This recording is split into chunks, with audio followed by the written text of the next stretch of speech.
La mécanique était celle-là. Si vous voulez, Clinton et Obama, il faut remonter à Obama et Clinton, les artisans, les marionnettistes. Et patatras, elle se révèle, elle est jeune, mais plus débile encore que Biden, c'est le moins que l'on puisse dire. Fuck you money. Fuck you money. La fuck you money, c'est-à-dire j'ai assez d'argent pour être libre et pour vous envoyer paître si je ne suis pas, si vous essayez de m'asservir. Il m'a dit, mais oui, mais vous savez, moi je connais très bien tous les prix des gratte-ciel de Manhattan. Ouais. À $1000 près, les prix. Je crois très sincèrement que cette élection de 2020 ne s'est pas passée dans la transparence la plus totale, c'est le moins que l'on puisse dire. Des spécialistes en informatique, en machines à voter, etc., qui m'ont tous dit, je dis bien tous, que c'est très facile, enfin, quand on a un certain niveau, de truquer. On l'a assassiné, enfin on a essayé de le tuer, vraiment. C'était à 1 millimètre près. Profond, vous savez, tous les pays ont des états profonds.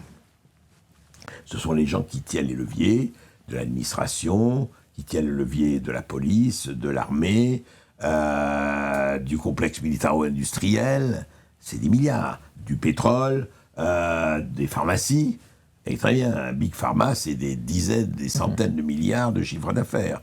Donc voilà. Ce sont des gens qui ont le pouvoir, les grands fonds de pension, hein, les BlackRock, les Vanguard, Monsanto en agriculture, sont des gens qui brassent des milliards, qui ont le pouvoir, qui n'ont pas du tout envie ni de le partager, ni de le céder. Ça, c'est clair que quand il dit ce type, il est dangereux pour le système, en tout cas pour la manière dont on gère le système, donc il faut s'en débarrasser.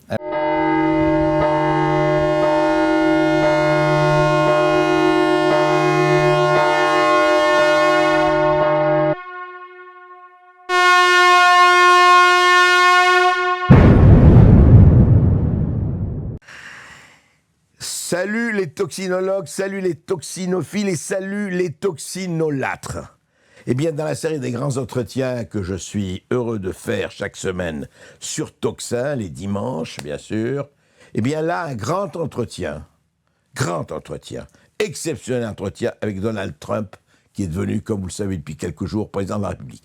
Il n'est pas là, il est occupé, il est très occupé en ce moment, mais moi, il se fait que je l'ai connu. Pas bien, mais quand même assez longuement pour pouvoir vous en parler. Donc, on va en parler de ce qu'était Donald Trump, de ce qui a fait Donald Trump, et de ce qui fait que Donald Trump est revenu comme un comeback kid et a gagné les présidentielles après 4 ans d'absence, et des présidentielles ô combien incroyables. À tout de suite. Alors André, on va revenir sur ces 8 années qui sépare donc votre première rencontre avec donc Donald Trump en février 2016 jusqu'à aujourd'hui et sa toute récente donc victoire pour la 2e fois en tant que président des États-Unis. On va parler, je rappelle quand même que vous êtes le seul journaliste européen à l'avoir interviewé aujourd'hui. On va savoir comment vous l'avez rencontré, comment pour vous il a réussi à accéder au pouvoir, aussi votre regard sur l'élection de 2020, où il a perdu face à Joe Biden, aussi sa tentative d'assassinat, donc en juillet. Donc vous avez votre point de vue là-dessus. Aujourd'hui, on le sait, il y a une large victoire de Donald Trump. On va parler de ses soutiens, Elon Musk, mais aussi Robert Kennedy Jr. Et quel sera l'impact de Donald Trump sur la politique étrangère. Je rappelle évidemment qu'il faut liker, qu'il faut partager les vidéos, qu'il faut s'abonner. Voilà, et pour les plus généreux, évidemment, il faut faire un don à Toxin. Alors, quel regard vous portez sur cette victoire récente de Donald Trump ? On va d'abord regarder une partie de son discours où il parle de l'âge d'or de l'Amérique, le nouvel âge d'or de l'Amérique. On l'écoute. Nous avons surmonté des obstacles. Personne ne pensait que c'était possible. Et surtout, regardez ce qui s'est passé. C'est incroyable.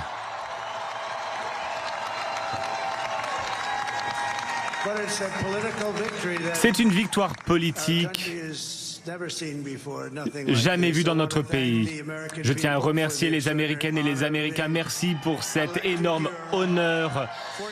Merci de m'avoir élu 45e et 47e président des États-Unis.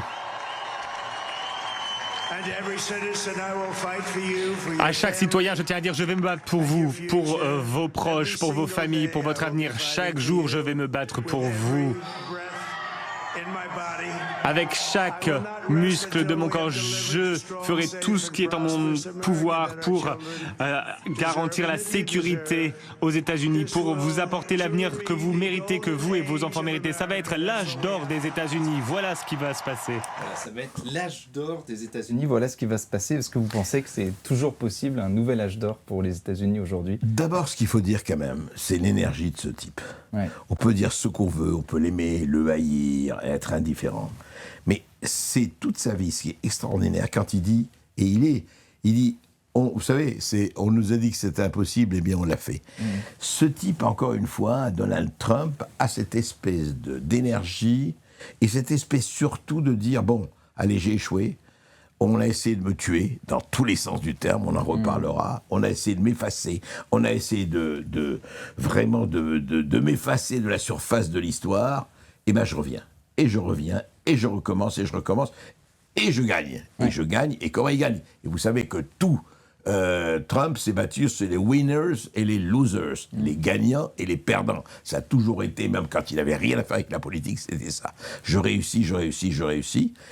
Et quelquefois j'échoue, et quelquefois je me casse la gueule, si je peux me permettre cette expression, mais je remonte. Vous savez, tomber 8 fois, se relever 9. Et c'est passionnant parce que ça dit beaucoup de choses d'abord de l'Amérique.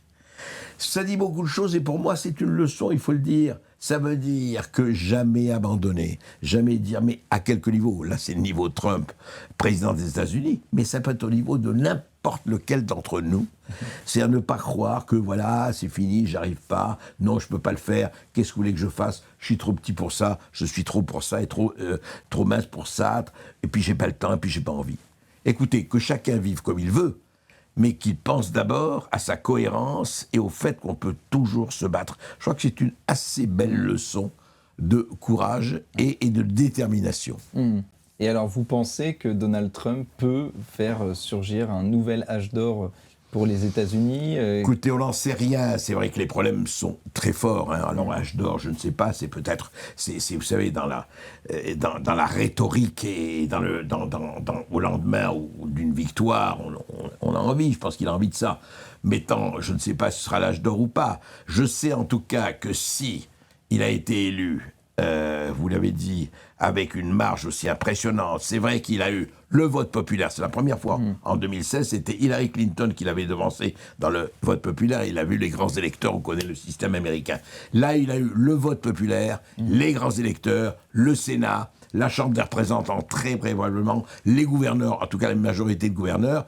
C'est une victoire quand même extraordinaire, eu égard à ce qu'on disait, que ça va être très serré, etc. Voilà. etc. Et comment se fait-il qu'à chaque fois, enfin depuis un petit moment, depuis le Brexit, on va dire, les médias régulièrement se trompent justement sur ce genre d'élection? Vous savez, je crois qu'il y a quelque chose qui joue, qui est le fait qu'il y a des sympathies et des antipathies. Je dirais des haines ou des enthousiasmes, et que quand même ça joue. Vous savez, les sondages, moi j'ai toujours pensé que les sondages, je ne vilipende pas les sondages, je ne dis pas que c'est rien, mais ne jamais oublier que la carte n'est pas le territoire. Et j'aime cette phrase, en tout cas pour moi. Vous savez, Victor Hugo disait que le calembour est la fiente de l'esprit qui vole. Et je crois que souvent les sondages sont les crottes de la démocratie qui trottent. Je pense que ce ne sont pas les sondages qui font l'élection, c'est très bien, à l'instant T comme on dit, mais franchement, qui va acheter des photos défraîchies et déjà dépassées? Donc voilà, ça c'est quelque chose qui revient à chaque fois. Alors les sondages quelquefois ont tout juste, quelquefois tout faux, mais c'est quand même, heureusement d'ailleurs, les électeurs, les votants qui font le destin de la politique. Alors, c'est la victoire de Donald Trump, c'est aussi la défaite de Kamala Harris. Alors, il y a beaucoup, notamment de journalistes, qui ont expliqué que les Américains n'étaient pas prêts encore à élire une femme de couleur. Alors, pour vous, j'ai l'impression que c'est pas le seul argument. Là, c'est magnifique. Non, ils sont allés encore plus loin. C'est-à-dire qu'en fait, dans l'esprit, le peuple américain sur les crétins n'a pas compris qu'il fallait élire la candidate que nous avons, nous, élite, nous, intellectuels, nous, experts, nous, sachants, sachant de plateau, philosophes de sous-préfecture et autres, nous avons choisi. Et comment vous, le peuple, les gueux, vous êtes incapables de comprendre que nous savons mieux que vous ce qui est bon pour vous. C'est ça. Alors, vous n'avez pas élu une femme noire, donc vous êtes raciste. Mais on a bien vu que Donald Trump faisait des scores records chez les Afro-Américains, qu'il faisait des scores records chez les Latinos, alors qu'il avait, lui, demandé à bâtir un mur face au Mexique, et qu'on a essayé de l'embêter avec l'histoire des Puerto Rico, que Puerto Rico était vraiment une espèce de marécage et tout ça. Eh bien, voilà, on dit, regardez comme il est raciste, regardez comme il est discriminant. Eh bien, c'est drôle. Pourtant, une majorité d'électeurs sont allés vers ce raciste hitlérien. Pourquoi ? Parce que les électeurs ne raisonnent pas. Les électeurs, est-ce qu'il va m'aider à améliorer mon pouvoir d'achat ? Est-ce qu'il va aider à mon train de vie ? Est-ce qu'il va aider à améliorer même un peu ? Et qu'est-ce qu'il a dit tout le temps ? Est-ce que vous êtes mieux au bout de 4 ans de Biden que vous étiez au bout de 4 ans de mon mandat ? Les gens, en tout cas une majorité de gens, ont répondu. Alors vous savez, je crois que le rêve secret d'un certain nombre de gens est celui du dramaturge Bertolt Brecht. Il ne pensait pas lui comme ça, il disait, vous savez, quand un jour dans un pays, le peuple maugréait contre le gouvernement, eh bien le gouvernement excédé décida de changer de peuple. Beaucoup de gens ont le rêve de dissoudre le peuple. C'est vrai qu'il nous embête un peu, il est pas obéissant, quoi. De le dissoudre et puis de le wokeiser aussi, parce que Kamala Harris avait aussi cette étiquette-là de candidate woke, qui est une espèce Elle cochait toutes les cases du wokisme offensif, du LGBT. Vous savez, c'est extraordinaire. C'est-à-dire que ce qui s'est passé ici en 2011 avec le colloque, qu'ils ont demandé aux socialistes, je reviens à la France, on disait, écoutez, les ouvriers et les employés nous ont quittés, la classe ouvrière nous a quittés, elle n'est plus chez nous, elle est au Rassemblement National. Eh bien, nous, on va s'occuper, nous, la gauche, on va s'occuper des racisés, des femmes, des discriminés, du genre, etc. Et alors, ça a été le triomphe aux États-Unis, la chose, et on s'est dit, ça y est, on s'est dit, la majorité ne veut plus entendre parler biologie, je veux être un homme, me marier avec une chèvre, avoir des relations intimes avec un arbre centenaire, et si vous ne pensez pas que je peux me marier avec un fourmilier tamanoir, c'est que je suis absolument discriminant, raciste, mussolinien. Voilà, donc à un moment donné, vous savez, il y a ce qu'on appelle un bon sens, et les gens se disent, attendez, vous allez un peu nous laisser là, on a d'autres problèmes actuellement de savoir si j'ai envie d'être un millefeuille. Voilà le problème. Donc, les gens ont réagi, et c'est vraiment heureux que les gens réagissent en disant, écoutez, revenons un peu au réel. Revenons un peu à la réalité. Les Mexicains et aussi les Afro-Américains, qui ne sont pas si beaux que ça, qui sont plutôt conservateurs, et se sont retrouvés dans le discours de Donald Trump. Et j'ai adoré ces journalistes, notamment des journalistes français, en reportage aux États-Unis, interrogeant un conducteur afro-américain, il dit, alors vous votez pour Kamala Harris ? Il dit, pas du tout, je vote pour Trump. Mais comment ? Vous êtes noir et vous ne votez pas une femme noire ? Magnifique. On l'assigne à résidence. Qui sont les racistes ? Quand vous assignez à résidence des gens, parce que t'es noir, donc tu dois voter comme ça, ou t'es blanc, ou t'es albinos, tu dois voter... Enfin, c'est grotesque. Vous voyez cette espèce d'œillère complètement idéologisée, voilà, tel est avec tel, et voilà. Mais qui sont les racistes ? Qui font l'apartheid, là ? Qui sont partisans de l'apartheid. Et elle a payé aussi donc, le bilan de Joe Biden, qui était pas terrible pendant 4 ans. Elle a été au cœur même de l'administration Biden. Elle l'a payé comment ? Et aussi, justement, tous ces mensonges. On nous disait que Joe Biden n'était pas sénile, puis on s'est rendu compte finalement qu'il n'était pas capable de se représenter. Ça a joué, ça, dans l'élection ? Oui, moi je crois qu'il y a eu... la mécanique était celle-là. Si vous voulez, Clinton et Obama, il faut remonter à Obama et Clinton, les artisans, les marionnettistes.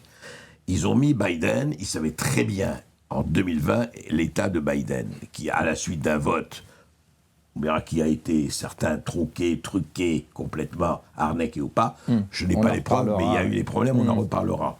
Mais incontestablement, en 2020, déjà Biden était en état de sénilité, peut-être pas avancé, mais très visible. Et on avait raconté tout le monde, les médias, les politiques, mais non, Biden formidable, il est merveilleux, et tout le monde emboîtait le pas. Bien. Et là, ça allait, et puis voilà, et puis Biden veut se représenter. Et n'oubliez pas que c'est Biden qui a été choisi. Biden, pour 2024, est élu. Et puis, patatras, ils ont accepté le débat en juin dernier avec Donald Trump. Et là, des centaines de millions d'Américains et de citoyens à travers le monde voient un type qui arrive à peine à baragouiner 4 mots, qui ne sait pas ce qu'il dit, etc. Et là, panique dans le camp des républicains, dans le camp des démocrates, pardon, qui disent « Attendez, on ne peut pas laisser ça comme ça ». Donc, dans l'affolement, on se retourne, la vice-présidente Kamala Harris. Certes, elle est peut-être pas le phénix des hôtes de ce bois, mais on va en faire quelque chose. Et patatras, elle se révèle, elle est jeune, mais plus débile encore que Biden, c'est le moins que l'on puisse dire. Et voilà le résultat. Oui, une déficience intellectuelle. C'est vraiment pour vous, ça. Alors, le reste s'accumule, on peut voir les mensonges et tout ça, parce que quand vous avez le vide et quand vous n'avez rien derrière, eh ben vous faites tout ce que vous pouvez. Et le truc important, c'est qu'il ne parlait que de Trump. Il ne parlait pas de programme, il ne parlait pas de ce qu'on va faire. Elle était incapable de citer des mesures. D'ailleurs, les électeurs de Kamala Harris ont le droit de dire « Mais qu'est-ce qu'elle a fait déjà pendant ces 4 ans et qu'est-ce qu'elle va faire ?» Ils étaient là, la mouche à poule, ne savant pas quoi répondre. Et avec des soutiens aussi du monde du show business. Il y a eu l'affaire P. Diddy en même temps à ce moment-là. Voilà, alors il y a eu l'affaire Epstein avant, l'affaire Diddy. Bon, il y a un certain nombre de gens. Et alors, qui sont justement, c'est magnifique, c'est les stars de Hollywood, avec leurs 4 villas de 40 piscines et 4000 hectares, qui évidemment connaissent le peuple très bien, parce qu'ils le fréquentent une fois tous les 4000 ans. Donc voilà, il s'est passé ça, il y a eu ce clivage absolument... et résultat, il y a eu les chiffres qu'on a eus, auxquels personne ne s'attendait. Ouais. Alors on reparlera après des soutiens de Donald Trump, donc Robert Kennedy Jr. et Elon Musk, mais d'abord je voulais revenir sur vous et puis sur votre parcours même aux États-Unis, parce que vous êtes allé une 50aine de fois aux États-Unis. Oui, tout à fait. Je n'ai jamais vécu aux États-Unis, mais disons que pour moi, depuis 50 ans, disons, j'adore aller aux États-Unis. Je me fais la route 66, New York, Chicago, Los Angeles et la Californie. Alors, je connais, encore une fois, je n'y ai pas vécu, mais c'est un pays, bon, on ne va pas parler de ce pays qui a le meilleur et le pire, mais le meilleur est formidable. Et je dois dire, par rapport à ce que vous avez dit, en fait, j'ai rencontré Donald Trump, pour revenir à lui, non pas en 2016, mais en 1988. Je faisais un tour du monde des hôtels mythiques, un reportage pour un livre sur les hôtels historiques du monde. Et il y a un hôtel qui mérite de l'être, c'est le Plaza de New York, qui est tout près, sur la 5e avenue, tout près de Central Park, enfin, à proximité de Central Park. Et il se fait que c'est un ami qui dirigeait cet hôtel, Didier Le Calvez, un ami français, et il m'a dit, ce serait bien que tu ne vas pas rencontrer le patron, enfin le propriétaire de l'hôtel, Donald Trump. Donald Trump, pour moi, c'était un magnat de l'immobilier. Il était connu aux États-Unis, évidemment. Il était déjà très people, il fréquentait les people, mais c'était la personne qui avait construit le Trump Tower à Manhattan, sur la 5e d'ailleurs, qui avait construit d'autres hôtels, enfin, qui était déjà l'homme qui avait le vent en poupe, qui était une des espèces de stars du tout New York, on peut dire, voilà. Et donc, je rencontre Donald Trump. Déjà, Donald Trump, je dois dire, très beau tricophage, parlant, c'est sympathique. Et je me rappelle que à la fin de l'entretien, on parlait, et je lui dis, mais écoutez, vous avez une sacrée tchatche. Je lui dis, voilà, vous n'avez pas envie d'entrer en politique? Il m'a dit, ah, non, il n'est pas question d'entrer en politique. Et il m'a dit, vous savez, les politiques, je les connais très bien, je les paye, moi. Il dit, comment vous les payez? Oui, c'est-à-dire qu'ils me demandent tous des dons, vous savez, pendant des campagnes, et moi je paye tout le monde, comme ça j'aurai le gagnant. Je lui dis, mais jamais vous n'avez pas envie du tout? Il me dit, ah si. Il me dit, peut-être si j'ai peut-être un jour, si je peux être président de la République, pourquoi pas? Et on sait, tout le monde a éclaté de rire, y compris lui. C'est-à-dire qu'il n'y pensait pas, il y pensait comme ça, mais voilà. Et donc, je vous parle de 88, et voilà-t-il pas qu'en 2016, je le rencontre dans son bureau du 4e étage de la Trump Tower, où l'on passe une heure voilà, oui, il me parle un peu de tout. Et c'est intéressant parce que dans l'interview que j'ai eue, il parlait déjà des sujets qui ont été abordés là, en 2024. Et donc, à ce moment-là, c'est qui Donald Trump pour l'Américain moyen en 2016, février 2016? Alors, février 2016, il a déjà commencé en juin 2015 sa campagne électorale. Il est déjà candidat à la présidentielle. Il n'est pas du tout intronisé, mais il est candidat à la présidentielle. Il est très connu pourquoi il est connu des Américains, du grand public? Parce qu'il a été la star d'une grande émission télévisée qui s'appelait The Apprentice, où justement, vous savez, c'était un peu en Amérique, 100 fois plus, l'ambition de Bernard Tapie, quand Bernard Tapie avait son émission sur TF1. Et donc, il recevait des gens, il les engageait si c'était bon, il les virait, etc. Et il a eu une notoriété nationale avec The Apprentice. Et puis, il passait dans toutes les grandes émissions de télévision, Barbara Walters, et puis Oprah Winfrey, et puis toutes les autres. Enfin, c'était qui aujourd'hui le déteste, mais c'était le chouchou vraiment des médias à l'époque, mais il n'était pas en politique, donc tout allait bien. Et c'est de 2004 à 2015, il y a le fameux You're Fired. C'est ça, cette émission télévisée, tout en continuant ses activités immobilières, ses jets privés et tout ça. Et pour lui, déjà, le sens extrêmement aigu, il faut le dire, et on l'a vu encore là, de la communication. Comme par hasard, ces hôtels, ils appellent tous les Trump Hotels, les Trump Towers. Il y avait tout Trump. Vous allez au Trump Tower, les mugs, les serviettes, les poupées, là, Trump.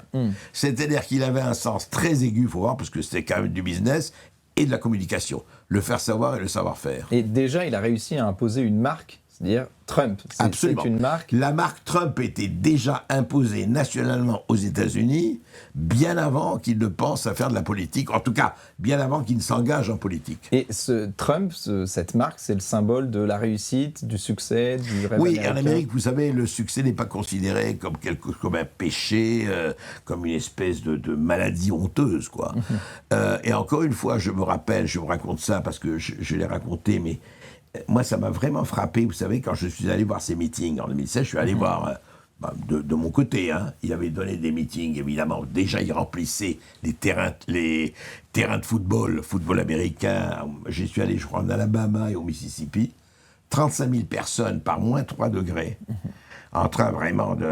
et froid, bourré,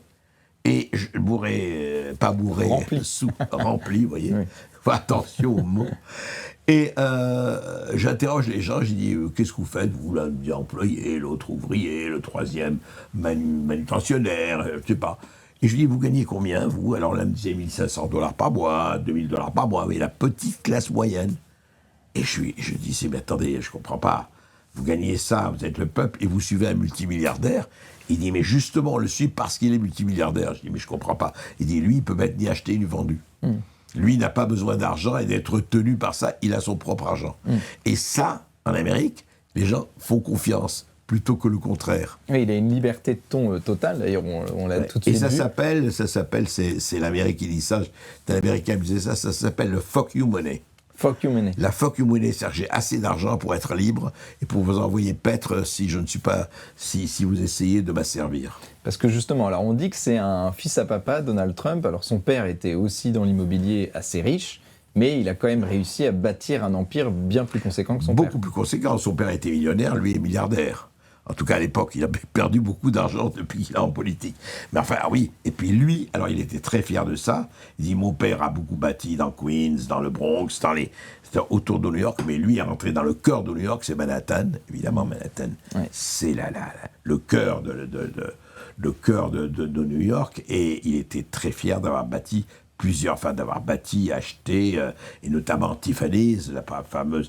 Et Tiffany's, il a construit sur Tiffany's. Enfin, j'ai raconté dans mon livre Les raisons de la colère, comment. C'est-à-dire que c'est un très bon, comment dirais-je, c'est un très bon manœuvrier. C'est un businessman, c'est un homme d'affaires, et il sait dealer.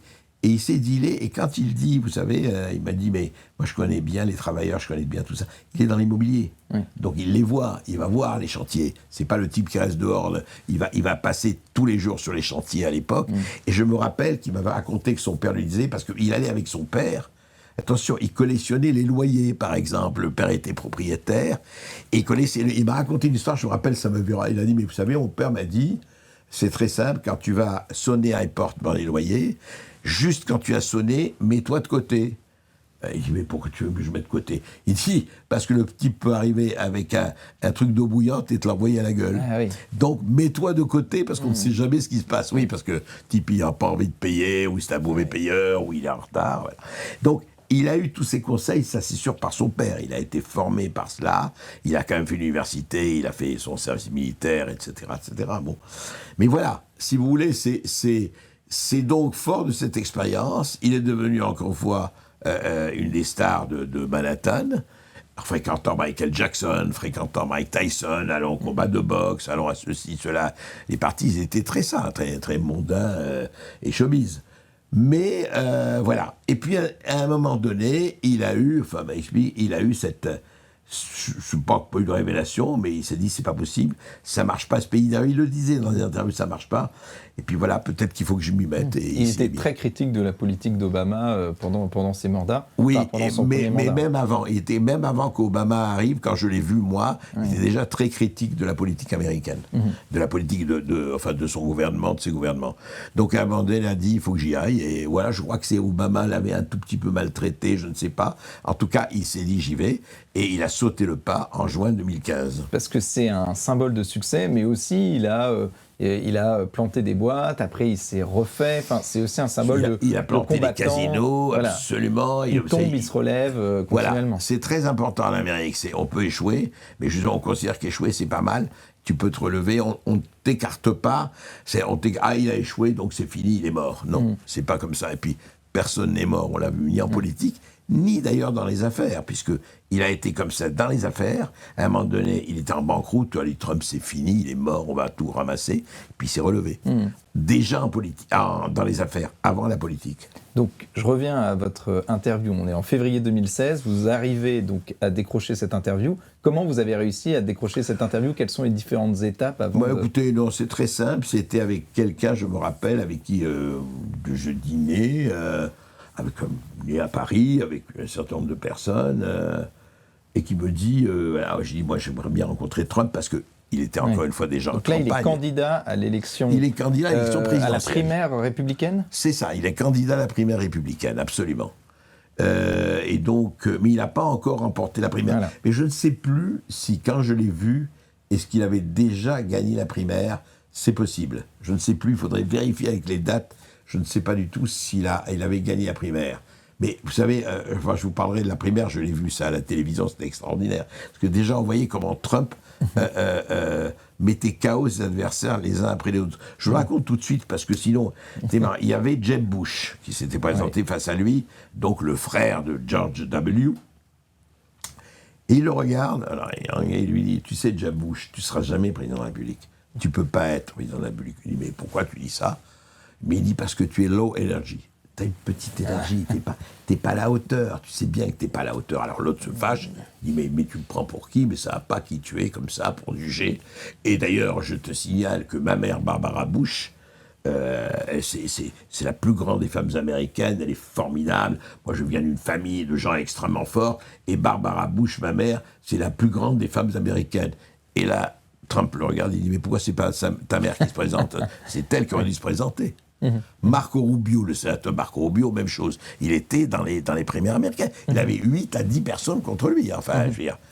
Et il dit, Marco Rubio, je vais te dire, tu seras jamais président des États-Unis. Jamais. Mais ça va pas. Il dit, tu sais que je te dis pourquoi? Parce que tu as les mains moites.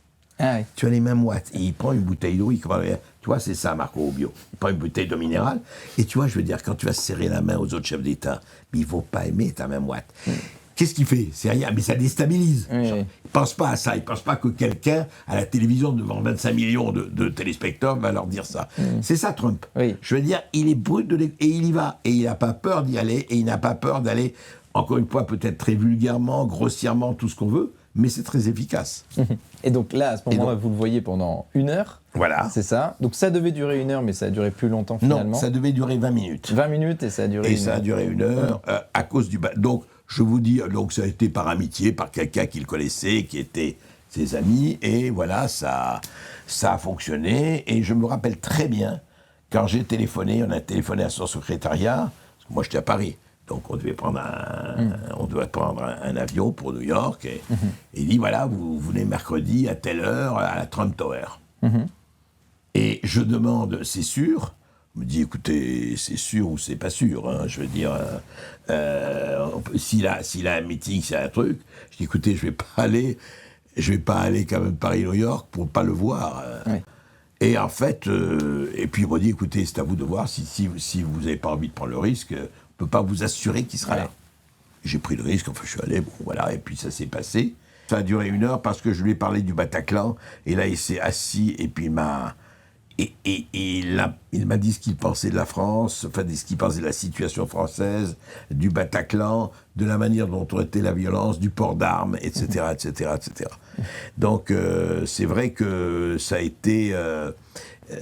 bon, voilà. Et donc, je viens, et je me rappelle à ce moment-là, je voudrais dire qu'effectivement, c'était au tout début des primaires, il n'avait pas du tout été le candidat nominé des Républicains, et je me rappelle vraiment que soit des amis à Paris, soit des amis à New York ou en Californie me disaient « Mais qu'est-ce que tu vas perdre ton temps avec Trump ?» Mais oui, il se présente, mais bon, ça, c'est rigolo. Enfin bon, on l'aime bien comme homme d'affaires ou comme animateur de télévision, mais enfin, il n'a aucune chance. Hillary a déjà gagné, perds pas ton temps. Je me rappelle, mais c'était le discours général, d'ailleurs, jusqu'à presque la veille des élections, hein, il faut rappeler. Oui, il ne gagnera jamais la primaire des Républicains, il a gagné la primaire, et voilà, après il a gagné l'élection. Il ne gagnera jamais la présidentielle, il a gagné la présidentielle, il ne reviendra jamais, il est revenu, c'est toujours ça. Et comme vous disent les Américains, never say never.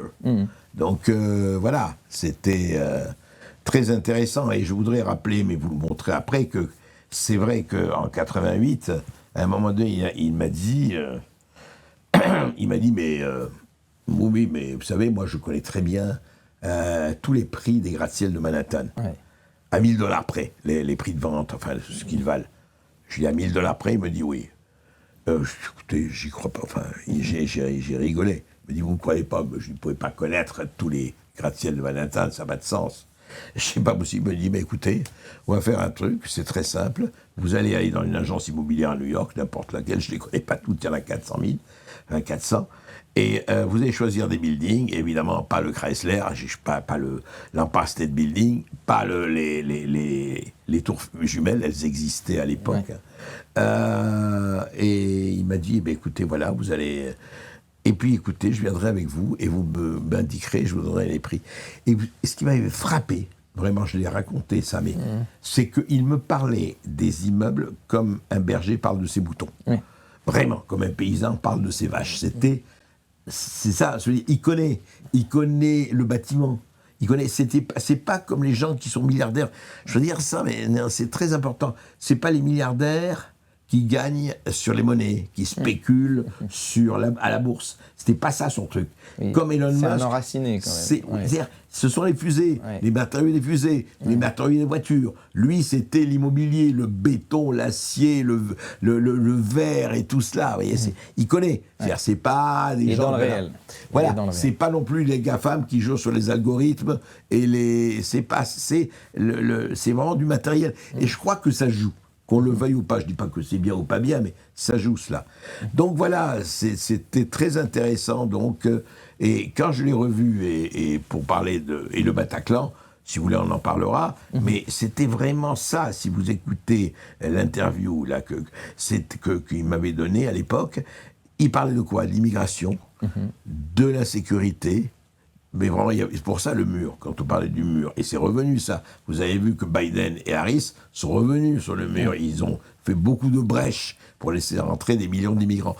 Tout était là. Et puis c'est vraiment un type qui s'intéressait aux gens, qui disait pas, oui, moi, pour faire de la démagogie. Il s'intéresse aux gens. Il est vraiment. Et donc, il m'a dit, je comprends pas, vous les Français, comment des gens ont pu rentrer dans une salle de concert, à 3, et tirer pendant 3 heures sur la foule, sans que personne ne bouge. Il dit, vous voyez, c'est très simple, c'est que les balles vont dans un seul sens. Mais si des gens aient porté les armes, peut-être qu'il y aurait des balles dans l'autre sens. Et vous voyez, vous acceptez ça, vous acceptez l'ouverture des frontières, vous acceptez tout. Comment vous pouvez... Moi, je suis allé, il m'a parlé de Bruxelles, il m'a dit, mais Bruxelles, c'était formidable. Paris, j'adore, je suis allé... Mais qu'est-ce que c'est devenu Paris ? Je vous parle en 2016. Hein. Et c'est incroyable parce qu'aujourd'hui, ce sont des sujets qu'on continue d'aborder encore plus fortement qu'il y a 8 ans. Alors vous expliquez donc, dans votre livre qui s'appelle « Donald Trump, les raisons de la colère », vous parlez de ces électeurs qui ont été présentés par les médias mainstream comme des ploucs, des rednecks, des sans-dents. Et quelles sont les raisons de leur colère à ce moment-là ? Est-ce que c'est toujours les mêmes raisons aujourd'hui qui les a poussés à revoter pour Donald Trump ? Totalement, parce que rien ne s'est amélioré. Vous savez, il y a plusieurs choses en Amérique. Il y a l'inflation, le pouvoir d'achat, etc. Et il y a, parce qu'on ne parle pas de ça, on dit la baisse de l'espérance de vie. En Amérique, aujourd'hui, on meurt plus tôt qu'il y a 20 ans. aux États-Unis. On se dit, mais c'est pas possible, pas aux États-Unis. Et oui, le nombre d'obèses, le nombre de malades, le nombre de drogués, la drogue, le fentanyl et compagnie. Moi, c'est vrai, je suis allé récemment, enfin, il y a à San Francisco et à Los Angeles. Honnêtement, le centre de San Francisco, je l'ai jamais vu comme ça, avec des gens complètement, mais complètement écrasés, terrassés, drogués, en train de se traîner sur les trottoirs. À la Californie, quand même. Alors, avant, il y avait les hippies, c'était autre chose. Là, il y a les gens drogués à mort au fentanyl, à des drogues de synthèse, vous savez, de bas prix, enfin, très bon marché. C'est terrifiant, quoi. Et vous avez vu, d'ailleurs, en 50 ans, ces États-Unis qui ont complètement changé. Totalement changé. C'est-à-dire que, si vous voulez, alors, dans les villes, vous voyez, Californie et New York aussi, enfin... Et c'est très drôle parce que New York, moi je l'ai vu au moment où c'était encore une ville du tiers-monde. Dans certains quartiers, on ne pouvait pas rentrer. Le New York des années 70, c'était la drogue. Vous aviez vraiment dans Avenue A, Avenue B, vous aviez les seringues, des héroïnomanes dans les rues, etc. Et bien, est arrivé un maire qui s'appelle Rudy Giuliani, qui est toujours un des grands soutiens de Trump. Il disait tolérance zéro. Mais à partir du moment où je vois quelqu'un qui casse les vitres, eh ben, il sera sanctionné. Je peux vous dire que la violence et la délinquance à New York a diminué de 50%. Toujours pareil. Et lui, ce qu'il veut, lui et d'autres, c'est rétablir ça. C'est-à-dire dire, attendez, on ne peut pas laisser faire et laisser aller n'importe quoi comme ça. Alors il y a aussi, vous avez parlé de l'insécurité, et aussi l'immigration massive qui joue beaucoup dans le vote Trump, qui a beaucoup joué en 2016. Oui, et y compris des Latinos et des Afro-Américains qui n'en peuvent plus cette immigration. C'est intéressant. Et les gens pensaient, oui, mais attendez, ça c'est les Blancs, évidemment, ces Blancs oppresseurs qui ne veulent plus voir ça. Non. Parce qu'il y a une question de pouvoir d'achat. Plus vous aurez des migrants, plus votre pouvoir d'achat va baisser, c'est sûr. Ça n'a rien à faire avec le racisme ou quoi que ce soit, mais vous avez, le gâteau est comme ça. Si le gâteau, vous le divisez en 10 ou en 15, ça va. Si vous le divisez en 1000, eh ben, ce qui va vous rester, c'est 3 grains de riz. Et c'est la différence entre les nowhere et les anywhere. Là, ça a vraiment marqué ça. En tout cas, je crois que vraiment, la racine, elle est économique. Il faut bien voir que Trump et les autres ont un sens de ce qu'il faut, mais aussi prenez un autre multimilliardaire comme Elon Musk. C'est ce qu'il vous dit. Pourquoi Elon Musk est contre l'immigration? Pas parce qu'il est raciste. Il dit à un moment donné, surtout en Amérique, il dit les immigrants vont redevenir des électeurs et il y aura le parti unique. Aux États-Unis, comme en Corée du Nord, comme en Chine ou ailleurs. Est-ce que c'est ce que nous voulons ou pas? Donc les questions ont été posées par eux. Et visiblement, les électeurs, en tout cas les Américains, ont répondu favorablement. Alors il y a ça, il y a l'insécurité, l'immigration, puis il y a aussi cette critique de l'establishment, cette critique de l'État profond. Qu'est-ce que c'est cet État profond et comment Trump comment il a réussi à s'en faire le principal opposant? Il l'avait déjà en 2016. Tous les thèmes qu'il aborde aujourd'hui, il les avait abordés en 2015-2016. Le problème, c'est qu'il n'était pas armé pour y répondre. Il n'est pas du sérail. Il n'en connaissait pas les détours. Il arrive, il s'entoure de gens plus ou moins compétents et plus ou moins qu'il aimait plus ou moins. Et l'État profond, vous savez, tous les pays ont des États profonds. Ce sont les gens qui tiennent les leviers de l'administration, qui tiennent le levier de la police, de l'armée, du complexe militaro-industriel. C'est des milliards. Du pétrole, des pharmacies. Et très bien, Big Pharma, c'est des dizaines, des centaines de milliards de chiffres d'affaires. Donc, voilà, ce sont des gens qui ont le pouvoir, les grands fonds de pension, les BlackRock, les Vanguard, Monsanto en agriculture, sont des gens qui brassent des milliards, qui ont le pouvoir, qui n'ont pas du tout envie ni de le partager, ni de le céder. Donc, voilà, lui s'est érigé en disant, non, mais c'est très bien, il n'est pas du tout anticapitaliste, il est milliardaire, mais il dit quel capitalisme on veut. Est-ce qu'on veut le capitalisme de connivence ou le capitalisme bureaucratique qui tient tout, ou on veut effectivement que le peuple ait aussi sa part du gâteau. Et alors pour ça, Trump a été qualifié donc de fou, de raciste, de xénophobe, de mégalomane. Dès le début, il a un traitement médiatique unique. Début, mais attendez, et ça va beaucoup plus loin. Déjà, premier mandat Trump, on l'accuse d'être agent russe ou d'avoir fait des partous à Moscou. On l'accuse de recevoir de l'argent de Russie, alors qu'il y aurait beaucoup de choses à dire sur Biden et l'Ukraine, enfin, et Biden et la Chine. Eh bien, on l'accuse de tout ça et on ouvre une enquête. FBI et compagnie. Au bout de 2 ans, non-lieu, il n'y a rien. Il n'y a rien. Et il y a eu un rapport Steele, le rapport d'un monsieur Steele, commandé par Hillary Clinton, visant à montrer, oui, Trump a trempé avec la Russie dans un certain nombre de... Tout ça il y a des bons complots et des mauvais complots, alors. Ah ben, c'est pas qu'il y a des bons complots, c'est que quand vous voulez effectivement éliminer l'adversaire, tous les moyens sont bons, ils sont permis. On l'a vu du côté Fillon. À un degré beaucoup moindre, mais c'était intéressant, Fillon, quand même. Entre le parquet national financier et les emplois fictifs, c'est allé vite aussi. Donc on l'a présenté comme un fasciste, comme un tyran, et ça par 80-90% de la presse américaine. On peut dire oui, 80-90% de la presse, de la radio et de la télévision, absolument. C'était lent, on ne voulait pas, on voulait de Hillary Clinton.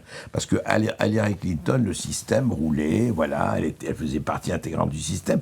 Lui, en fait, il avait 2 choix. Ou se dire, écoutez, moi je continue mes affaires, tout ça, tant pis, tant qu'il me laisse faire, ça va.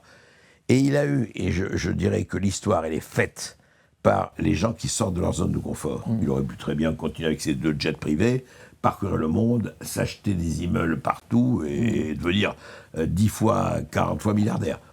Il a perdu de l'argent d'ailleurs en étant président. Ben, absolument, c'est intéressant. Vous savez, c'est comme les poissons volants, comme disait Audiard.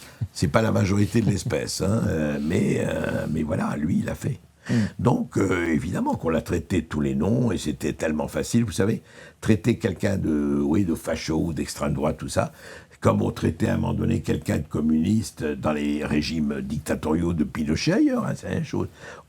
Celui qui veut noyer son chien l'accuse de la rage. Et voilà, c'est un vieux système qui marche toujours. Et ce qui est drôle, c'est que vous dites ça marche toujours, et là on nous a refait tout le couplet sur il est comme Hitler, il est fasciste, il est comme Mussolini, alors qu'il avait déjà été 4 ans. Voilà. Et comme on sait, dans 4 ans, il a ouvert des camps de concentration et des camps d'extermination. On a bien aux États-Unis, les opposants étaient parqués alors qu'on le traitait de tous les noms, alors qu'on a essayé de le destituer 2 fois, alors que on l'a assassiné, enfin on a essayé de le tuer, vraiment. C'était à 1 millimètre près en juillet dernier. Voilà. Donc, oui, et vraiment, franchement, c'est ce que je dis. Attendez, Trump a été président pendant 4 ans, de 2017 à 2021, enfin de début de... Vous avez vu quoi? Vous avez vu un nazi au pouvoir? Enfin, c'est n'importe quoi. Donc il est élu donc, le 8 novembre 2016. Là, c'est à la surprise générale quand même que Donald Trump accède donc, au bureau ovale, et avec des moyens de communication complètement nouveaux, parce qu'on dit que c'est le début de l'ubérisation en fait, de la vie politique, enfin de la communication politique. Que lui, il a donc son compte Twitter, il a ses réseaux sociaux et il court-circuite les médias traditionnels. Alors, c'est très intéressant. Il lui-même a parlé dans l'entretien que j'ai donné, ce qu'il appelait la désintermédiation. C'est-à-dire qu'il a compris très vite, déjà en 2016-2015, il a dit, les journaux sont contre moi, la télévision, enfin, la majorité contre moi, etc. Donc, comment je vais faire? Les réseaux sociaux. Et c'est lui qui est le premier à utiliser de manière massive et forte les réseaux sociaux, Twitter, Facebook, Instagram, enfin tout ce qu'il y avait à l'époque. Hein. Et il a utilisé à fond, et ça a été une des armes de son élection. Parce qu'il a parlé d'abord beaucoup aux jeunes aussi, mais pas seulement.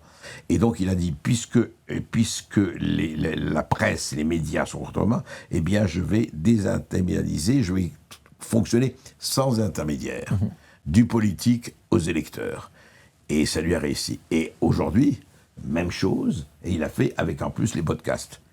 Aujourd'hui, ça a été les réseaux sociaux en 2016, les podcasts ont joué un rôle encore plus important, ils font partie des réseaux sociaux, en 2024.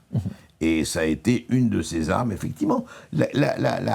Si vous voulez, le paysage est le même. Anti-Trump à mort, et lui contournant, etc.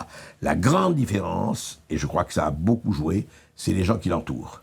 À l'époque, il y avait Mike Pence, John Bolton, des gens comme ça, des va-t-en-guerre plus ou moins néoconservateurs, plus ou moins... Mais là, c'était plus ça. Quand il a eu Elon Musk, Quand il a eu Robert Kennedy Jr., c'est pas du tout les mêmes. Ce sont des gens qui ont réussi, pas du tout les mêmes. Voilà. Et Donc il a changé complètement. Et puis il a appris. Il ne connaissait rien. C'était un type qui arrivait à Washington. Il a jamais vécu à Washington. Jamais. Il vivait à New York, mais c'est pas du tout la même chose. Il était à New York, jamais il avait. Donc, pour lui, il découvrait et il a fait des erreurs. Il s'est entouré de gens, il s'est fait avoir sur un certain nombre de choses et puis il réalisait pas. Puis à un moment donné, il réalise. Et justement, quel est le bilan de Donald Trump de son premier mandat, donc de 2016 à 2020, enfin 2000. Écoutez, je n'ai pas les chiffres pour vous donner tous les chiffres, mais enfin, c'est un bilan en tout cas, on le dit, il n'y a pas eu une guerre déclenchée pendant les 4 ans où il était là, et puis il a quand même, on l'a vu sur le plan de la politique étrangère, il n'hésitait pas à aller voir Kim Jong-un, son premier voyage, c'est en Arabie Saoudite. Premier voyage en tant que président de la République, il va en Arabie Saoudite pour discuter avec Mohamed Ben Salman et compagnie. Ça, c'est sur le plan de la politique intérieure. Écoutez, les gens que l'on interrogeait disaient oui, on était quand même mieux sur Trump que sur Obama. Alors qu'Obama disait oui, c'est un Afro-Américain, disant il va nous. Voilà. Alors je ne vais pas faire un bilan parce qu'il faudrait 3 heures pour faire un bilan, mais je crois que le bilan, en tout cas, a été considéré. Je ne suis pas américain, je ne vis pas en Amérique, comme plutôt positif. Il a régulé aussi l'immigration, et puis à ce moment-là, il y a eu de la croissance, et puis le chômage a été au plus bas. L'inflation a été nettement moins grande, le chômage était moins grand. Alors, il y avait des difficultés, bien sûr, il n'a pas fait de l'Amérique un paradis, c'est dire.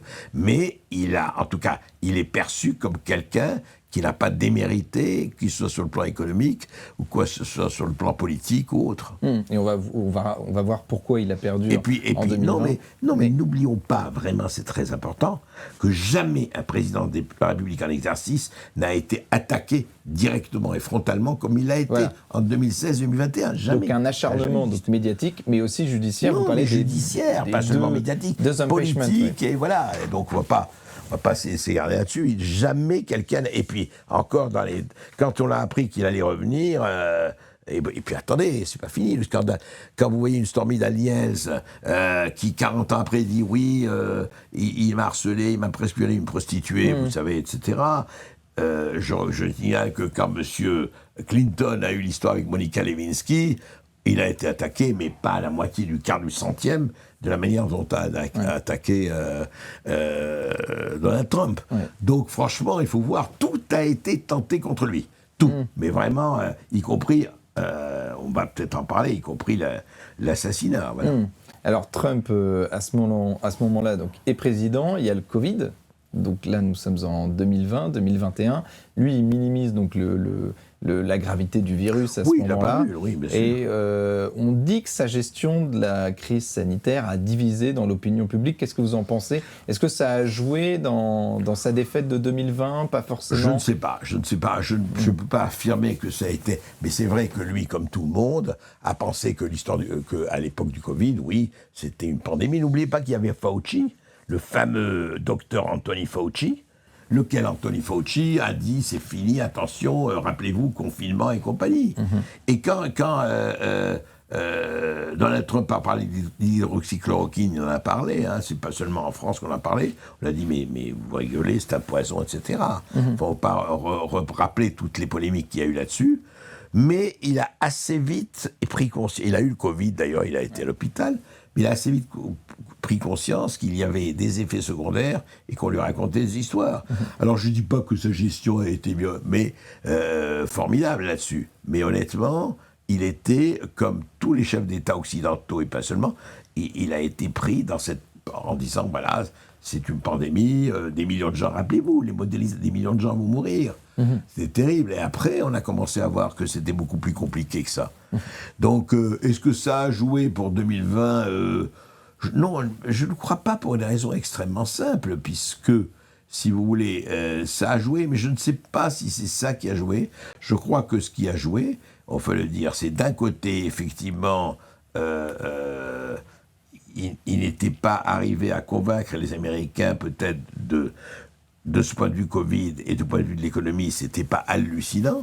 Et puis d'un autre côté, surtout, il faudra parler, je ne sais pas encore une fois, où sont ces 20 millions de voix Voilà, on va qu'on en parler, avait eues. Oui, justement. mais parlons-en maintenant. Parlons-en, parce que donc, Donald Trump a été pendant un mandat président, son bilan est plutôt positif. En face de lui, il a donc Joe Biden, qui n'est pas le plus charismatique des démocrates, Non, on peut et pas dire pourtant, il perd face à Joe Biden. Comment vous l'expliquez? Écoutez, on comment vous expliquez cet échec? ne peut pas avoir de preuves, et je n'en ai pas, je veux dire, mais il y a quelque chose, on a bien vu que là, il y avait je ne sais pas combien, 60 millions pour les démocrates, et que 20 millions de voix démocrates se sont perdus, se sont Alors, évaporés. Biden, Je ne sais pas si en vous avez les chiffres 2020, j'ai exacts. les chiffres avec 81 millions d'électeurs.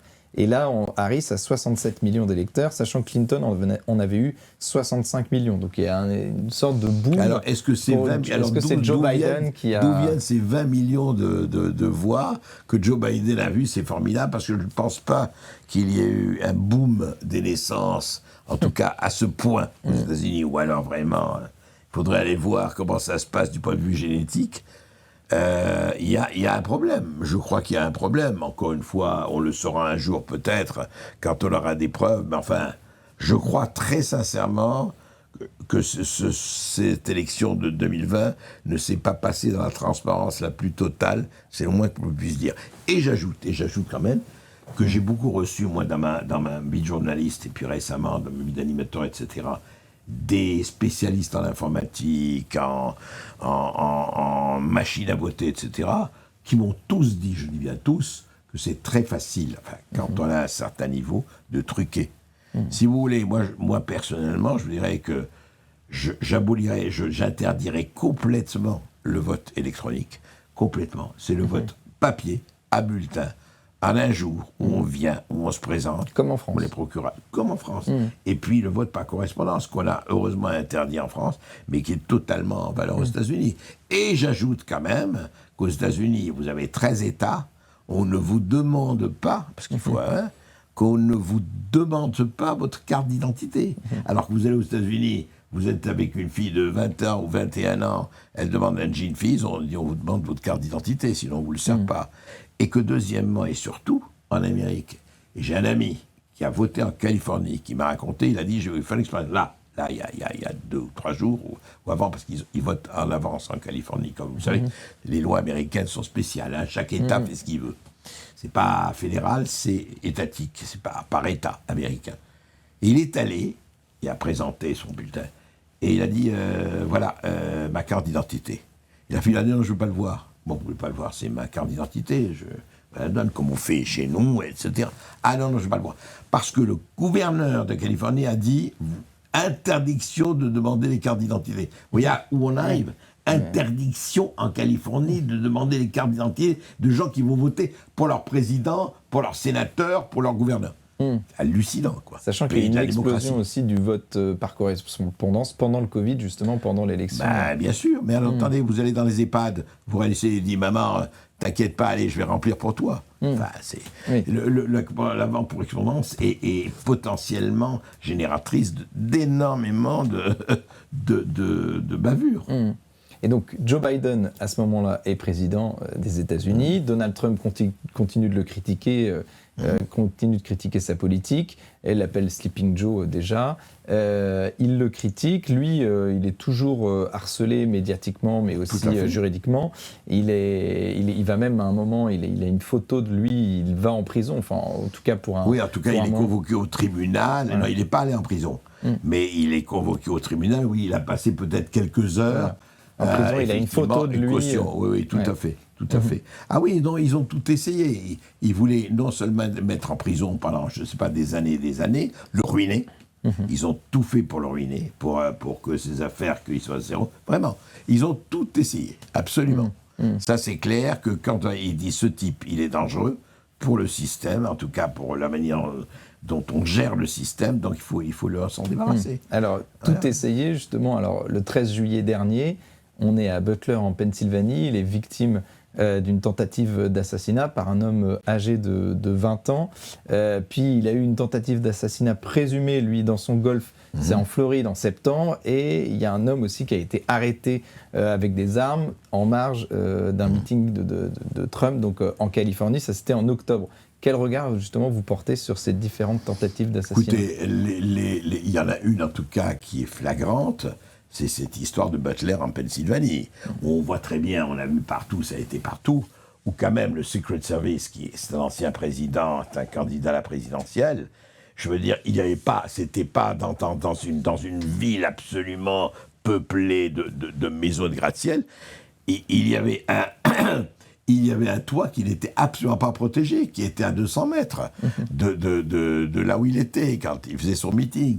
C'est quand même hallucinant. Et que les policiers étaient en bas, ils ne sont même pas montés. Enfin, franchement, là, on ne peut pas dire qu'il y a eu complot, mais il y a eu de la part du Secret Service et des gens de la sécurité une négligence qui vire quand même à la perversion. Quoi. Une négligence voulue ou pas voulue, ça, personne ne le sait. On le saura, il y aura peut-être une enquête, on le saura. Mais enfin, il est scandaleux qu'il y ait eu ça, parce que c'était très facilement protégeable.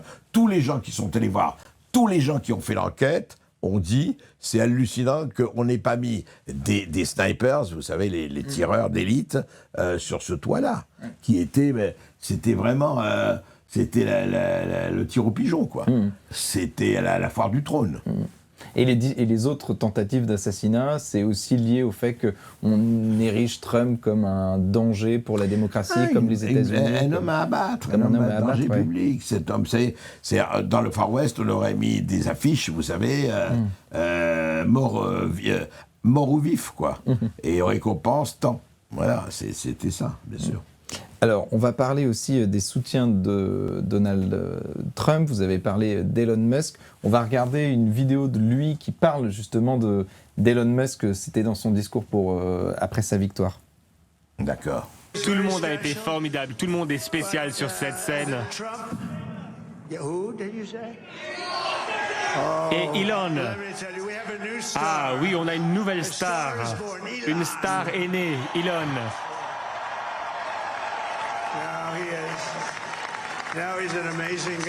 Oui, il est formidable. On a passé du temps ensemble et on a passé du temps à Philadelphia et dans différentes régions de la Pennsylvanie. On a fait campagne. Il a envoyé une fusée dans l'espace il y a 2 semaines. J'ai vu cette fusée, je l'ai vu revenir et j'ai dit, Elon, c'est toi qui as fait ça? Il a dit, oui, oui. Et j'ai dit, qui d'autre peut faire ça? Est-ce que la Russie sait faire ça? Non. La Chine? Non. Est-ce que les États-Unis sont capables de faire ça sans toi? Non, non, non.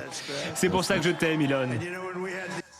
Voilà, donc il parle d'Elon Musk, c'est pour ça que je t'aime, Elon. C'est un atout pour Donald Trump d'avoir eu Elon Musk donc, dans sa campagne. Un atout, et c'est 2 entrepreneurs milliardaires qui se passent, mais c'est pas les milliards qui l'excitent là-dedans. C'est d'être capable de faire ce qu'il a fait, et c'est vrai. Quand on voit que Elon Musk, entreprise privée, va plus loin que la NASA, et a mis vraiment ridicule, excusez-moi, Arianespace et Soyouz. Et je me rappelle qu'Arianespace, au début, quand ça a commencé, SpaceX, ça ne marchera jamais, c'est ridicule et tout ça. Et que ce type... Et je dis, il faut lire, je le répète, il faut lire la biographie de Elon Musk par Walter Isaacson, qui est un ancien rédacteur en chef du New York Times et directeur de CNN. Il raconte une biographie très forte, mais je la conseille à tout le monde. Il raconte comment Elon a travaillé. Il a 52 ans, 53 ans aujourd'hui. Il s'est mis, et comment ses ingénieurs lui disaient, mais non, on ne peut pas faire ça comme ça, c'est pas possible. Si, vous pouvez diminuer les tourelles d'acier, vous pouvez changer. Ça veut dire qu'il apprend, il couche à l'usine, il travaille là-bas, il voit ce qui se passe. C'est pas seulement l'homme d'affaires qui regarde et qui dit de loin, oh, bah écoutez, débrouillez-vous. Non, non. C'est comme ça. Comme Trump allait voir ses ouvriers au bâtiment, etc. Donc, effectivement, ils sont fiers de ça parce que ce sont des réalisations. C'est pas seulement des spéculations, ils font des choses. Voilà, alors, c'est un winner aussi. Aimer. Oui, c'est quelqu'un qui a foncé, après avoir aussi beaucoup perdu à des moments. Ça marchera jamais, ton Tesla, ça marchera jamais, ta voiture électrique, ça vaut rien. les SpaceX au début, mais 4 fois ils ont échoué. Hein. 4 fois, je me rappelle, ils ont dit bon, et on arrête. Non, il a dit on va continuer. Et c'est lui à chaque fois qui poussait, non, ok, on a échoué, mais on va continuer, on va pas arrêter. Donc il représente la réussite. Mais oui, c'est la persévérance, c'est je n'abandonne pas, je ne quitte jamais, je ne dis pas ouais, ça marche pas, tant pis. Voilà. Et vous savez, il y a peu de gens qui font ça. En général, on dit bon, je suis pas arrivé, allez, je vais faire autre chose. Non, je vais y arriver. Donc je fonce, je creuse, etc. Donc oui, et comme Elon Musk représente de ce point de vue quelque chose, il a réussi. Et puis, n'oublions pas, c'est très important. C'est Twitter, c'est X. Et si Elon Musk n'avait pas Twitter aujourd'hui, je ne sais pas si Trump aurait passé. Parce que Twitter est devenu l'un des rares, sinon le seul, espace public de liberté. Il faut le dire. C'est pas Google, c'est pas c'est pas Instagram, c'est pas non. Les autres ont des instruments de censure. Dont on est victime d'ailleurs régulièrement sur écoutez, Toxin. je ne vous le fais pas dire, et pas seulement Toxin, mais c'est vrai qu'il faut en parler. Voilà, tandis que ça a permis pendant cette campagne, et pour nous aussi ailleurs, pour vous, pour nous, pour tout le monde, ça a permis justement d'avoir des points de vue différents et des informations qu'on n'avait pas ailleurs. Et ça aussi, c'est un des grands apports d'Elon Musk, il faut le dire. Qui défend à la fois une idéologie, enfin, en tout cas des idées très libérales, et à la fois du protectionnisme. Parce que c'est pas justement ce qui marche. Mais parce que eux, ils veulent, soyons clairs, hein, si on veut parler... Eux, ils s'occupent du peuple américain. Non pas qu'ils se fichent du reste, mais quand Trump dit à l'Europe, écoutez, pour l'OTAN, vous voulez être défendus, mais nous, on est 65% du budget de l'OTAN. Si vous voulez, mais il faut payer plus. Voilà, ce sera ça, sa théorie. Alors, on dira, oui, il faut que l'Europe faut que l'Europe... Mais réunissez-vous. Mais comment vous allez vous réunir, justement? Est-ce que vous êtes capable de vous mettre en puissance? On ne voit pas très bien comment se passer, mais c'est le problème. Alors, il y a un autre soutien, pour le coup, de Donald Trump, c'est Robert Kennedy Jr., qui a été un véritable lanceur d'alerte pendant le Covid. Il pourrait être ministre de la Santé, en tout cas c'est ce qu'a affirmé Donald Trump. On regarde quand il parle de Robert Kennedy Jr., puis après on en parle. Les Américains ont repris le contrôle de leur pays. Une dernière chose, au nom de ce formidable groupe de personnes, des personnes qui travaillent dur, de formidables personnes. On peut rajouter quelques noms. Robert Kennedy Jr. qui va nous aider à redonner la santé à l'Amérique.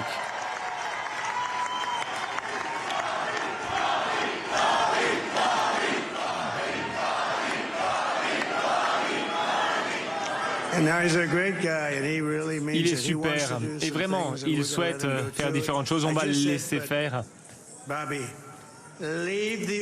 Bobby, tu me laisses le pétrole, on s'occupe du pétrole. On a plus de pétrole que tous les autres pays du monde, plus que l'Arabie Saoudite, on en a plus que la Russie. Alors Bobby, ne touche pas au pétrole. Mais à part le pétrole, fais ce que tu veux, éclate-toi. Fais ce que tu veux, éclate-toi. Ça c'est du Trump, c'est du Trump pur jus, comme on dit. Donc fais ce que tu veux, éclate-toi. Big Pharma est menacé par l'arrivée de Kennedy. Et surtout, c'est là où Robert Kennedy a fait la chose, et Big Pharma aussi, mais non. Et puis la santé, comment on nourrit les Américains, comment on nourrit les gosses. L'obésité terrifiante, d'ailleurs, pas seulement en Amérique, mais ailleurs. C'est-à-dire, qu'est-ce que vous leur mettez dans la bouche et dans le ventre? On va s'en occuper. Quels sont les poisons que vous laissez passer? Et puis, évidemment, les produits pharmaceutiques. Vous savez qu'il a fait 2 livres sur le Covid, sur les vaccins, enfin les vaccins ARN messagers, sur les effets secondaires, sur la manière dont les labos ont fonctionné, sur cette arnaque extraordinaire, en tout cas cette arnaque, tout ce qu'il y a eu du point de vue business. Il a écrit 2 très gros livres là-dessus, donc lui, il va, à mon avis, s'il est mise la santé, il va pas chômer. Ouais, il va y avoir du rififi chez Big Pharma. Et quel va être l'impact de Trump aussi dans sa politique donc, internationale? Il a expliqué qu'il mettrait un terme à la guerre en Ukraine en 24 heures. Bon, ça paraît compliqué, mais vous pensez qu'il peut y avoir un impact dans cette élection? À 24 heures, peut-être pas, non, ouais, c'est comme l'âge d'or, vous voyez. Mais ce qu'il peut y avoir absolument, et je pense que ça peut jouer de manière très forte, c'est qu'encore une fois, il ne faut jamais oublier, Trump est un négociateur. C'est quelqu'un qui a appris à négocier dans l'immobilier et ailleurs, mais il va voir les gens. C'est-à-dire, lui ne dit pas, il n'y a rien à faire. Poutine, quand j'ai entendu Poutine, ouais, vous vous rappelez, encore il dit, c'est le valet, Trump c'est le valet de Poutine, tout ça, grotesque. Ce qu'il y a, c'est qu'il va aller voir Poutine, comme il va voir Zelensky ou les Ukrainiens, en disant, bon, maintenant vous arrêtez, on ne peut plus continuer comme ça, vous laissez votre peuple crever, etc. On va arrêter, ça ne sert à rien, et on perd son temps. Au Moyen-Orient, il va aller... D'ailleurs, c'est très intéressant. Vous avez vu que le Hamas demande la paix, il y a eu, depuis 48 heures, 24 heures, il y a eu un changement, même au Proche-Orient. Donc il va dire aussi bien à Netanyahou, attends, arrête, il faut pas arrêter de faire n'importe quoi, mais il va dire aussi au Hamas et à l'Iran aussi, vous savez que lui était contre l'octroi de 6 milliards de dollars à l'Iran qu'ont fait Biden. Donc il va dire aux gens, écoutez, il ne va pas jouer le gendarme, mais quelque part, peut-être là, il va pouvoir faire le faiseur de paix. En tout cas, il va dire, arrêtez, on ne peut pas aller loin et on ne va pas laisser faire. Pas par souci moral de la paix, au mondial de la paix, mais il va dire on ne peut pas continuer comme ça, si vous voulez, à semer le chaos, et le chaos n'arrange rien. Et en même temps, il va défendre très fortement ce qu'a fait la Chine, les importations, les tarifs douaniers, le protectionnisme, comme vous disiez, et évidemment, ça va jouer. Maintenant, je crois qu'il va être un facteur de paix, en tout cas un facteur d'apaisement. Je ne dis pas qu'il retourne la paix, hein. Ça ne se fait pas en un tournement, mais je pense qu'il va être un facteur de paix par rapport à l'administration Biden, ça c'est clair. Alors pour la France, parce que pour nous, donc nos auditeurs pour la plupart sont français, qu'est-ce que ça va changer cette élection? Parce qu'on dit beaucoup que les États-Unis aiment mettre, que nous serions donc les vassaux des Américains. Est-ce que l'arrivée de Donald Trump va changer quelque chose? Est-ce qu'on va être plus libre? Est-ce qu'il va... Écoutez, je vais vous dire, l'arrivée de Donald Trump va changer simplement. Qu'est-ce qu'on va faire? On sera face à nous. Pour la première fois depuis longtemps, on s'abritait sous le parapluie. Les parapluies, on dit oui, d'accord, du point de vue, voilà, on est là, mais en même temps, le parapluie avait de sacrés trous. Quand l'Allemagne achète des F-16, des F-15 et pas des Rafales, quand on voit que beaucoup de pays, en tout cas, vaquent à leurs affaires et à leurs intérêts, quand on voit qu'il n'y a pas une politique étrangère, ou en tout cas une politique européenne qui est totalement asservie et en tout cas soumise à l'Amérique, en tout cas à l'Amérique de Biden et au régime américain, et qui considère la Russie comme un ennemi. Enfin, rappelons-nous SWIFT, rappelons-nous le sabotage du gazoduc, rappelons-nous tout ça, et rappelons-nous quand même l'admirable Bruno Le Maire qui disait « nous allons mettre à genoux l'économie russe ». Et quelle économie a été mise à genoux? Quelle économie aujourd'hui, où on est, avec 300 000 milliards de dettes, avec nous achetons du pétrole à l'Inde, qui est du pétrole russe, que nous payons 15% plus cher. Nous achetons du gaz de schiste, du gaz naturel liquéfié à l'Amérique, qui les transporte par méthanier. En parenthèse, les méthaniers et les paquebots font du CO2, en tout cas du gaz à effet de serre, beaucoup plus que n'importe qui. Que nous continuons, au nom de la transition écologique, à être le crétin maillot jaune contre le CO2, par rapport à la Chine, l'Inde et la Russie, que sont responsables de 65% de l'émission de gaz à effet de serre. Sauf que, évidemment, ça s'arrête et à la frontière, comme Tchernobyl, comme l'explosion de Tchernobyl. Donc, si vous voulez, en fait, moi je crois que, je ne sais pas ce que Trump va faire, point de vue politique étrangère, mais je crois qu'il nous met face au réel. Et franchement, je reviens à ça, il nous met face au réel. Est-ce que nous aurons la capacité et les personnes qui vont vraiment se dire, bon, l'Europe aujourd'hui, est-ce que l'Europe existe? En tout cas, l'Europe telle qu'elle est. Moi, je me pose des questions, je ne suis pas sûr du tout. Est-ce que l'Europe a pris la bonne voie? Oui, il y a une puissance européenne. Oui, 400 millions d'habitants. Oui, un certain nombre de choses. Mais un certain nombre d'industries. Mais quand on voit qu'on a tout bradé pour le tertiaire, et on voit comment est notre agriculture ouverte à tout vent, et nos agriculteurs qui sont dans l'état où ils sont, quand on voit que l'industrie pratiquement, je ne dis pas a disparu, mais enfin des grands pans du génie français sont partis en Chine et ailleurs, quand on voit que les médicaments, les Doliprane et compagnie sont maintenant fabriqués tout là-bas, voilà. Qu'est-ce qu'on fait? Eh ben, on a laissé faire. On se dit, mais oui, mais tout va bien. On met la poussière sous le tapis, on se passe la patate chaude et on verra. Sauf qu'aujourd'hui, Trump va précipiter le choc avec le réel. Alors, comment il va se passer, douloureux ou pas? Je crois qu'il va être quand même relativement douloureux. Alors, pour conclure, on dit que que cette victoire, c'est donc la victoire de l'Amérique profonde. Aujourd'hui, en France, on a une France profonde qu'on appelle la France périphérique, que Christophe Guilluy a appelée la France périphérique. Vous pensez qu'un jour, la France peut avoir son champion de la France profonde, de la France périphérique, comme ça a été le cas aux États-Unis? La seule chose qu'on peut dire, je ne sais pas, je l'espère, on l'espère tous, maintenant je crois que nécessité fait loi.